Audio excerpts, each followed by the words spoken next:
wind towers abroad. Then they decided to make them here in America as well. And today, CS Wind Factory in Colorado is the largest wind tower manufacturer in the entire world, with over 870 employees. It's simple.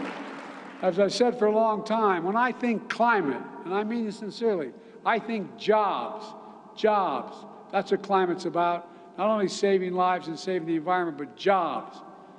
But that's not the end of the story. I signed a historic law, the most significant investment combating existential threat of climate change ever anywhere in the world. It does many things, including provide incentives to make wind towers in America and bonuses for clean energy projects that use those American-made wind towers to power American homes. And because of my Investment in America agenda, CS Wind plans to invest an additional $200 million to expand the facility right here, another $200 million, doubling its production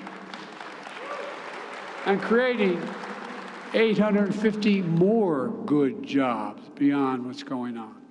And because of the investment and incentives we wrote into the law, CS Wind recently announced its employees will receive an end-of-year bonuses as well.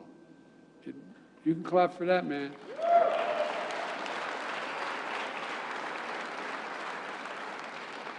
It matters.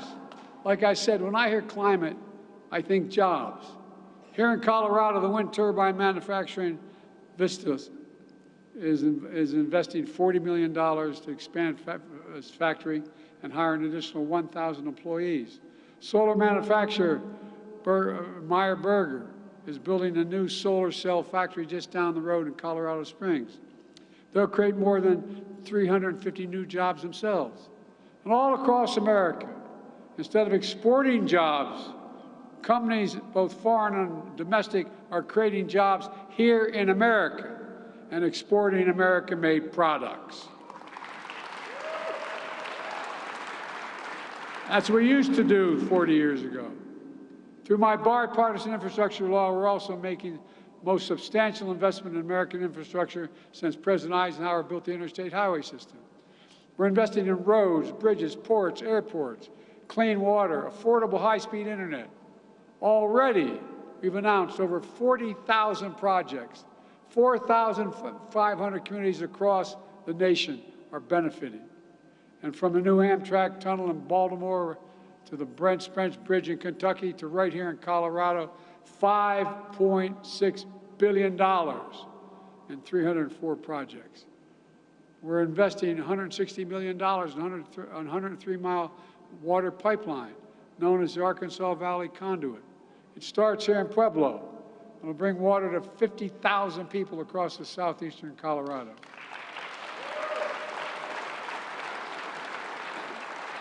And that's not all. We haven't forgotten tribal lands here in Colorado. We're investing over $66 million in tribal lands here to ensure underserved Native American communities have access to affordable high-speed internet. The amazing thing is over 233,000 Colorado households already have a savings of $30 a month on their internet bills because of the Affordable Connectivity Program. You know, and as part of my commitment to conserve and restore our country's lands and waters, my administration already conserved more than 21 million acres nationwide, including when I was here a year ago at the Camp Hale Continental Divide National Monument, a beautiful place that will never, ever, ever be built on in the future generations.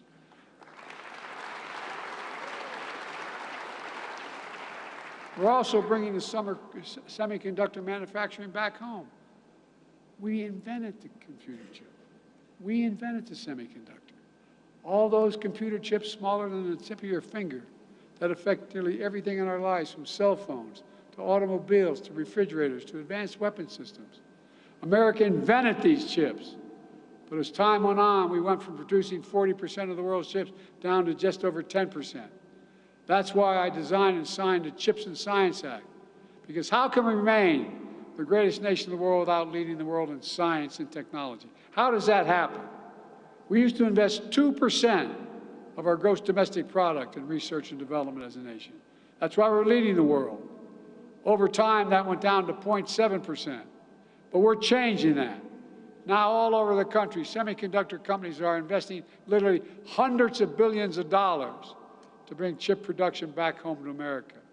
In Colorado Springs, the company Microchip announced it would invest $880 million to expand their manufacturing capacity, creating 400 additional good-paying jobs in the semiconductor industry. And the fabs, that's what they call the factories they build in, these fabs, they pay an annual salary over $100,000 a year. And guess what? You don't need a college degree to get the job. Folks, things are changing. We're also focused on growing the rural economy. Let me put this in perspective for you. Just 4 big corporations control more than half of the markets in beef, pork, and poultry in all of America. And because so few companies control so much of the market, if one of those processing plants goes offline, it can have a massive impact on the supply chain disruptions, slowing production, and cost farmers real big. Under my administration, Colorado has received millions of dollars to strengthen and expand access to small, mid-sized meat and poultry processors. The big guys don't like it, but guess what? You have a guaranteed access. Having facilities close by means farmers and ranchers have a better shot at getting a fair price for their product. We're also helping farmers and ranchers deploy clean energy systems like solar panels on their farms and ranches, lowering energy costs and increasing their incomes. When farmers and ranchers do well, when the wealth they generate stays in Colorado, when their children can stay in Colorado, it builds a stronger rural economy.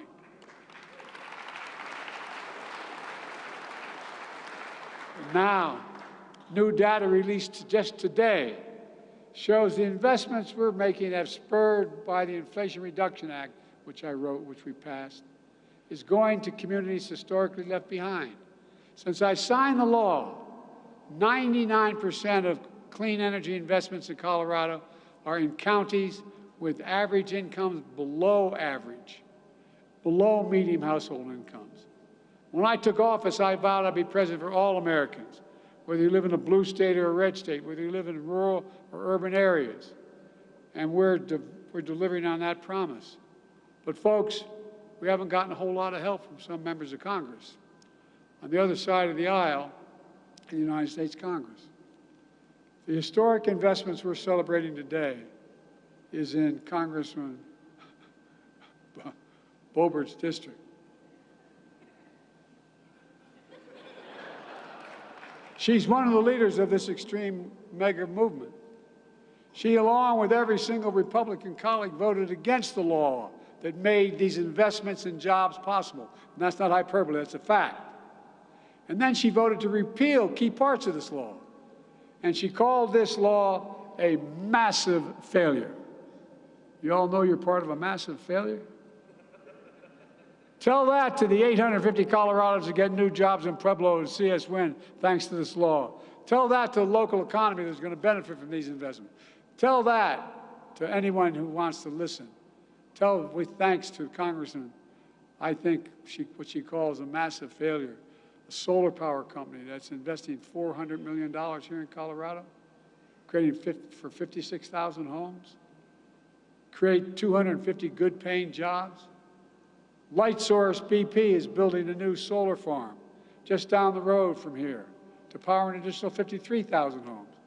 Across Colorado, Xcel Energy is investing $1.7 billion to improve the state's electric grid. And folks, none of that sounds like a massive failure to me. How about you? I mean, it's crazy. This is an incredible opportunity. I've gone around the plant today to those I got to talk to. You're changing America. You're changing America. It all sounds like a massive failure in thinking by the Congresswoman and her colleagues. Her Congresswoman also voted against the CHIPS and Science Act. And when she voted against the bipartisan infrastructure law, she called it garbage, a scam. And as a matter of fact, the new Republican Speaker of the House, along with the Republican Congressman Vern Buchanan, just visited Sarasota, Florida yesterday to tour the construction of a new terminal at that airport. It's going to create thousands of jobs over time. The project is funded with nearly $30 million from the bipartisan infrastructure law. And it's going to generate more than $30 million for Florida multiple times over. And guess what? Both the Speaker and the Congressman voted against the law and spoke against the law. But now they're down there taking credit for it being built. As my mother would say, God love him. As one of my friends back home would say, that's real chutzpah. That's real chutzpah. Meanwhile, my predecessor wants to get rid of the Affordable Care Act. Over 40 million Americans today get their health insurance through the Affordable Care Act. His plan is to throw them off that plan. That would mean the number of uninsured African Americans will go up by 20%, for Latinos will go up by 15%. Folks, this is not your father's Republican Party. Like I said, I made a promise to be the president for every American, and I'm keeping my promise. And just this morning we learned that our economy, just this new data out, our economy grew by over 5% in the last quarter. That's more growth.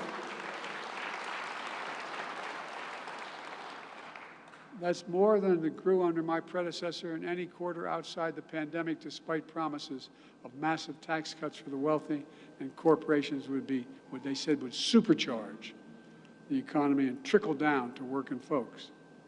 Not a whole lot trickled down on most kitchen tables I'm aware of. But when I took office, since then, the first 2 years, we created over 14 million brand new jobs, good paying jobs. And nearly 250,000 of those good paying jobs are here in Colorado alone. We've created close to, remember we were told we're not going to be the manufacturing capital of the world. How can we be the manufacturing capital of the world again? Well, we've created close to 800,000 manufacturing jobs, almost twice as many as the previous administration did in all 4 years. The unemployment rate has stayed below 4% for over 20 months in a row, the longest stretch in 50 years, and we've seen the highest share of working-age Americans in the workforce in 20 years. And inflation is down. We have more work to do, but inflation is down at the same time. Core inflation is the lowest level in 2 years that we've had, the lowest inflation of any major country in the world. Let me be clear. Any corporation that's not passing these savings on to the consumers needs to stop the price gouging. And as my friend, Senator Bob Casey from Pennsylvania calls it, greedflation. American people are tired of being played for suckers. Look at all the hidden fees you have. You find out, you call up your bank and you want to find out what the balance in your account is. They charge you 20 bucks. I can go on and on and on. It's wrong. One thing I said after we passed all these major pieces of legislation, it's the next big battle is going to be whether the very wealthiest among us begin, and the biggest corporations begin to start paying their fair share. I'm not talking about 80%, 70%, 90%. I'm talking about the highest tax rate in America is 38%, 36%. Let me be clear. The Speaker, Donald Trump, and the MAGA Republicans here in Congress are committed to protecting their outrageous tax cuts for those at the very top. And they're going to continue to oppose investing in all those programs that help people, whether it's in education, healthcare, or whatever. I have a different view. One of the ways that we paid for all those investments, and we paid for them, and by the way, I cut the federal deficit of over $7 billion while doing all this. But one of the ways we paid for these investments by making corporations begin to pay their fair share. Some of you may remember all the publicity back in 2020. 55 of the Fortune 500 companies in America made $40 billion in profits. That's good. You know what they paid in federal taxes? Zero. Not a penny. Not one penny. Because of the law I signed, billion-dollar corporations now have to pay a minimum of 15% of the federal tax. That's even less than you all pay. But they're paying zero before. That paid for all the work we did, and we have more work to do. Does anyone think the tax code's fair? If you do, raise your hand. I'm not joking. Even people doing well don't think it's fair. You know, We had about 750 billionaires in America before the pandemic. Now there are 1,000. You know the average rate those billionaires pay in their federal taxes? 8%. They make $1 billion, and they pay 8%. Raise your hand if you pay more than 8%. Every one of you do. I'm serious. Think about this. I mean, just think about it. That's less than a firefighter or a teacher or so many other people pay. That's why I'm proposing a billionaire minimum tax. Get this. A billionaire minimum tax, not even at the highest rate, at 25%, which was a lot of you pay if you're making a family of four making $150,000 a year. Just 25% is still 10% lower than the top rate, and it would raise $440 billion over the next 10 years. Just paying 25% instead of 8%. Imagine what we could do if we just made these billionaires pay their taxes like everyone else. We could use it to strengthen the Social Security and Medicare system instead of cutting them, or like Congressman Trump and Bo want to do. We could use it to help millionaires and millions of families afford, instead of millionaires, millions of families afford a little help with senior care. How many of you have a mom or dad that they don't want to have to give up all the value in their home, sell it and go to a nursing home? But you know, if they just had someone there at dinner time to help them with the dinner, or just had them in the morning there, just a little bit, they could stay, save a lot of money, and be a hell of a lot happier. Or we could do, what would we do with child care? When we had that child care tax cut, what happened? We had the lowest poverty rate for children in the history of America. But what it does, it generates income. All those moms and single dads who are taking care of their kids, they're able to get a job, pay a tax, go to work, because someone can be with their child. Child care. This is not about helping poor folks. It's about smart economics.